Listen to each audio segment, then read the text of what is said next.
What's going on, everyone? So I'm really excited to see what direction they go with the man in yellow.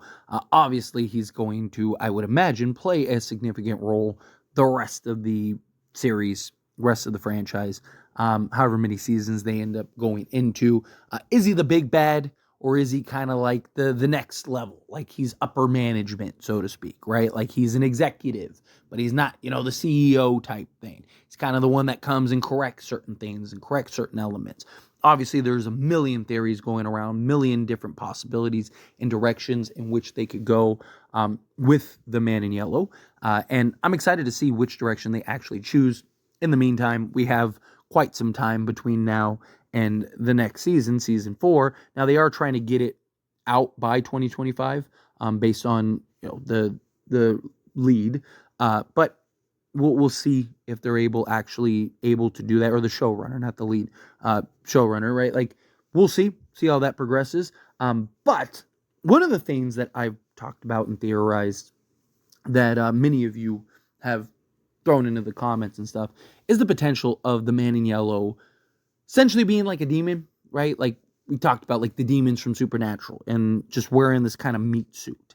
And one of the things that I kind of touched on in that video, which go check out that video after this one, is the possibility of what if the man in yellow kills Jim and then goes and possesses Jim, right? Takes Jim out, soul leaves the body, and now the man in yellow can kind of have this transfer, right? Can't occupy a body with two souls, let's say, whatever justification you want to do, right? Maybe that's how he even makes the transfer, right? Rips throat out, gets the blood. Maybe it's like a blood pack type thing, whatever. You could go a million ways with it, but I really do, like, the more that I've thought about that idea, the more I'm really, like, into that idea. Because you could make such an interesting story and kind of overarching story in general, right? Like, so you have, like, the main stuff going on and continuations and all that stuff, and, Tabitha and Jade and whatnot.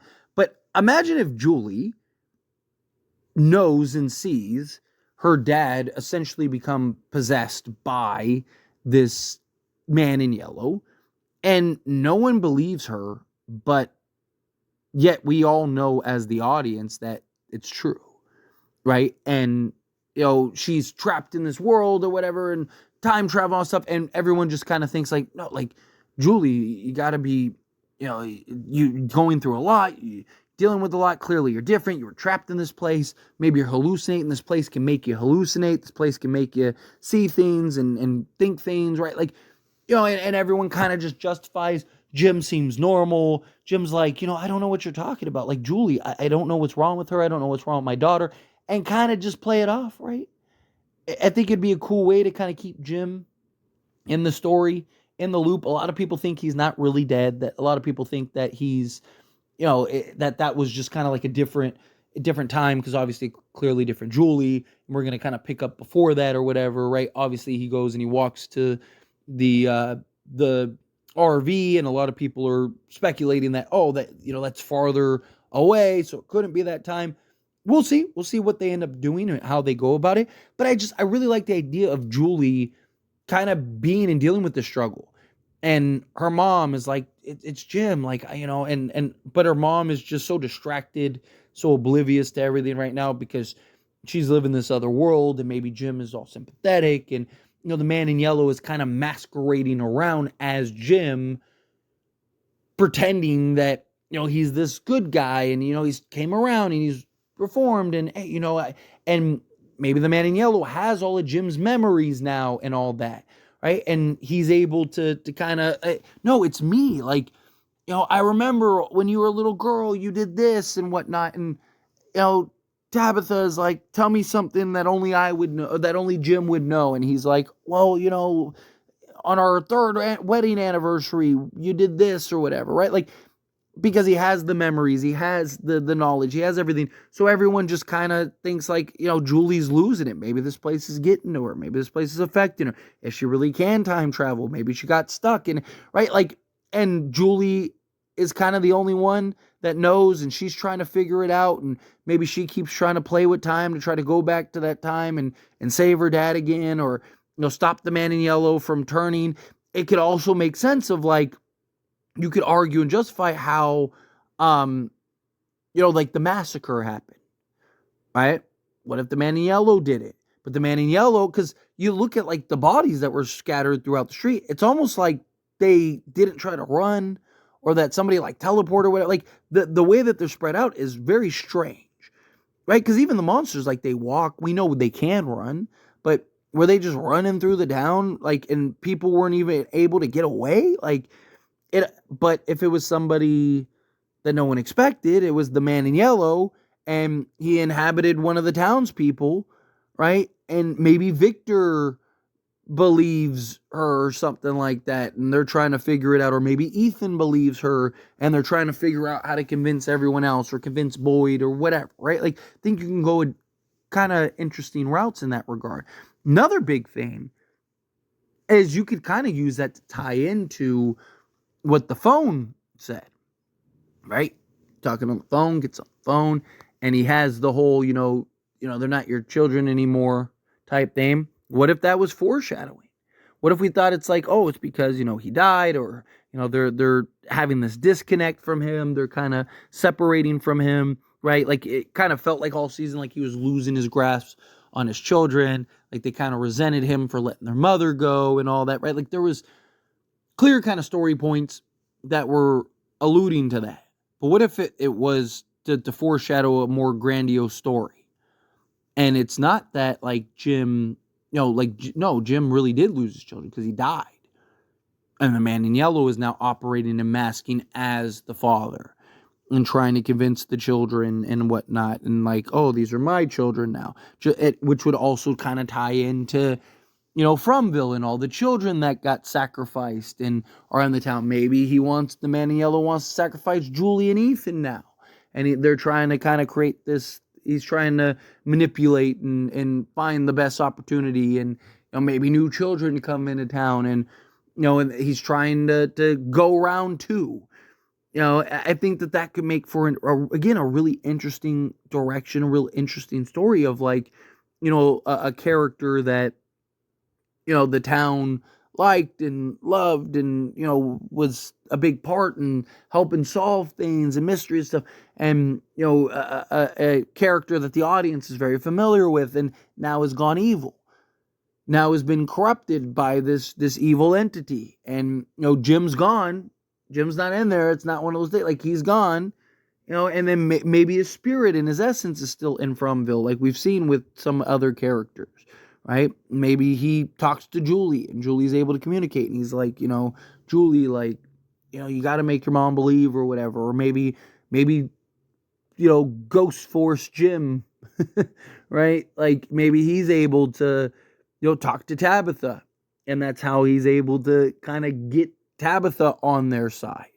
Right? And I like the idea of like the children know the truth. Right? Like Julie, she knows because she saw it. She witnessed it. She experienced it. She watched her dad die. She watched her dad be possessed. And like the only person that believes her is Ethan, because it's Ethan and Ethan knows the story and gets it and, says like, you're a story walker, you're this, you're that. Like, I believe you, Julie. Like, I know you wouldn't lie about this type thing. Right? Like, and, and Ethan tries to get Victor involved and, maybe the boy in white plays a role into it. Like, you can kind of have this be a big kind of moment and turning point and just story arc for this. And it's just like, Julie and Ethan are the only ones that believe. Julie and Ethan are the only ones that know. And they're trying to convince everyone else. But, like, Jim's acting normal. Jim's acting fine. Jim has the memories, maybe... whatever, Jade and Boyd tries to drill him and, okay, how can you prove? And he's just like, what do you need me to do? Like, how can I prove it to you? It's me. Like, I don't know how else to tell you type thing. Like I was here when I did, we made the radio tower and we did this stuff. And remember when, I asked you this or whatever, right? Because again, like maybe he has all the memories of Jim and everything.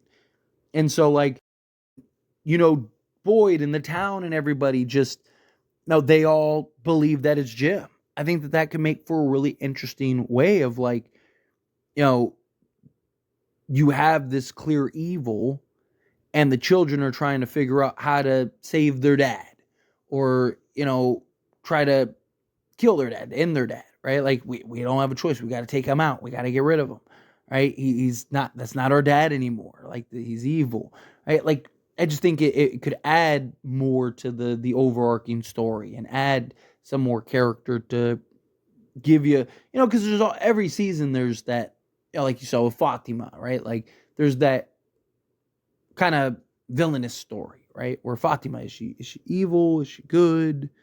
Right? Like what's happening with her? You had that with like Sarah, and, right? So it's like it would make sense that you have another character kind of follow that suit. Okay, what if it's Jim? What if Jim's the one that he's no longer Jim, man in yellow, trying to sacrifice his children, for more power or immortality or to take out the town or whatever, right? Like there's a lot of ways that you could kind of go about that.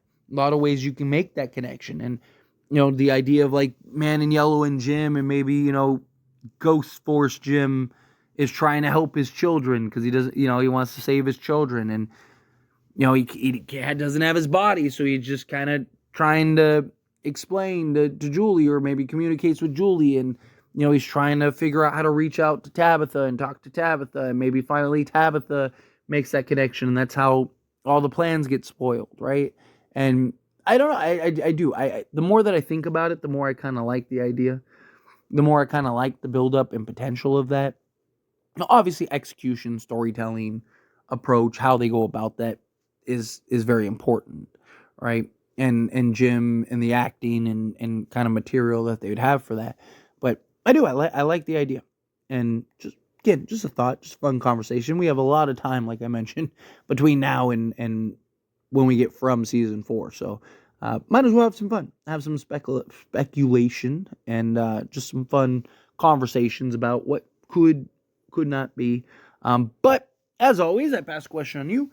Let me know your thoughts and opinions down in the comments below. What do you think? How do you feel? What are your thoughts? Do you love the idea of Jim being possessed, Jim kind of being dark side, Man in Yellow inhabiting his body, taking over? Do you think, nah, it's silly? Absolutely not. That's not the route that they should go. However you feel, whatever your thoughts are, I'd love to hear it. So let me know down in the comments below. That being said, if you haven't liked this video, hit that like button. Helps me a lot. So we enjoy these types of videos, and I truly appreciate it. Not subscribe channel, hit that subscribe button. Turn on the bell notifications.